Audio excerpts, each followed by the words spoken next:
Everything people have been told about being a good partner points you in one direction. Listen more. Be empathetic. Don't make everything a debate. Prioritize the woman's feelings, and all of that in the right context. Music is legitimate advice. I've even given it on this channel. Emotional intelligence, though, is real, and men who have it do better in relationships. Period. But there's a critical distinction. Emotional intelligence means you understand your emotions and can engage with them honestly.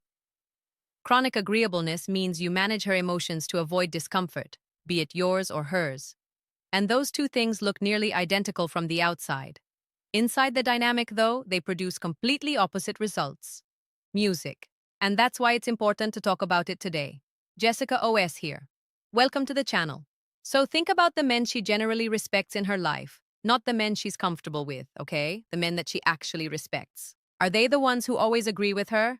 Or are they the ones who are honest with her even when it's inconvenient?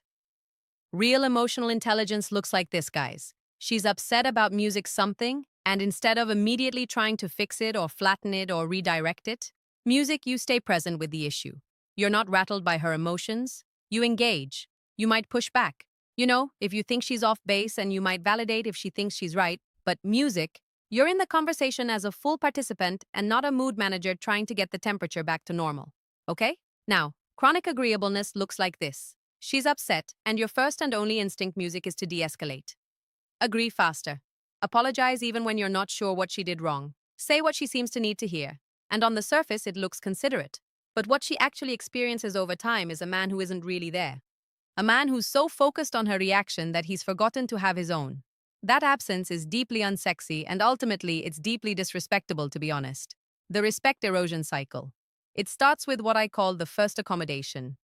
Something happens, a disagreement, a conflict, a moment of tension, and instead of engaging music with it directly, you smooth over it.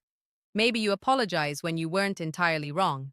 Maybe you drop a point you were trying to make because she seemed very frustrated about the issue. Nothing catastrophic, just one instance of choosing peace over honesty. Music. And then comes a pattern. Because that worked or appeared to work, you do it again and again and again. The threshold for accommodation gets lower every single time because you've trained yourself to prioritize the smooth outcome. Music. Meanwhile, she's been watching, and what she's registering consciously or not is that your posture or your positions are negotiable. Your opinions are soft. Your boundaries, even if they exist, can be moved with minimal pressure. Here's the thing about human psychology that most people don't talk about in the context of romantic relationships. Hear me. We don't respect what we can fully control. Not because we're manipulative, because something in us recognizes that anything without resistance, without its own integrity, without edges that push back, don't have real value. She might not be able to articulate why she's lost respect for you, but she'll just feel it, and it'll show. The final stage is distance. She stops bringing real things to the conversation because she's learned that the conversation will basically loop back to you agreeing with her or deferring the conversation. But she stops looking for your opinion because she stopped trusting that you have one that's genuinely yours. Music. And when she starts looking elsewhere, not necessarily with another man, but for the feeling of engaging with someone who actually shows up with music perspective, right, that's when the problems start. That absence of genuine engagement is the respect deficit. Music. And by the time most men notice, it's been building for a very long time. How to fix music it. So let's talk about what actually builds and sustains respect, because this video is not a case for being difficult. It's not permission to be combative or contrarian or emotionally unavailable. Okay, that's the other ditch on the other side of the road, and it's just as bad. What she needs and what people don't frame correctly is honest presence. She needs to be with a man who's genuinely in the conversation and not performing agreeableness, not managing temperature, not anticipating her reaction before he has even finished his own thought. A man who has a clear position and communicates it without drama. A man who can disagree with her without making it a confrontation. Rebuilding that respect and music, you can rebuild it, starts with one thing. Saying the true thing, even music, when the easier thing is right there waiting, not cruelly or combatively, but clearly without the immediate backpedal. It means getting comfortable with the idea that her discomfort is not a problem that you need to solve, right? It means trusting that a relationship which can handle honest friction or feedback is stronger than one built on permanent smoothness. And it means recognizing something that is genuinely counterintuitive. The moment she respects you most will rarely be the moment you gave her exactly what she wanted. Hear me. There'll be the moments you told her the truth when it would have been easier not to.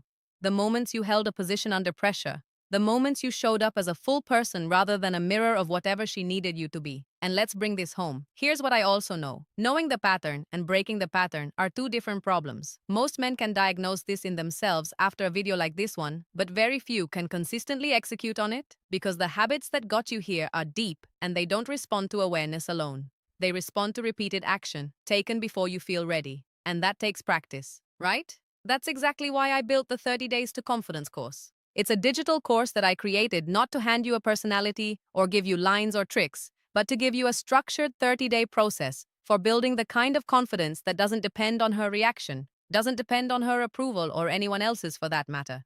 The men who go through this course don't necessarily come out on the other side knowing more. They come out having done more, right? And that's the only thing that actually changes behavior at the level that I'm talking about. If you're interested in this course, the link is in the description. Guys, if today's video landed for you, that's the logical next step because you've already done the hardest part. You were honest with yourself, and that kind of momentum deserves this kind of structure for you to run in. So, sign up right now, and you won't regret it. My name is Jessica. Thanks for watching this video. I'll definitely be catching you in the next one. Cheers.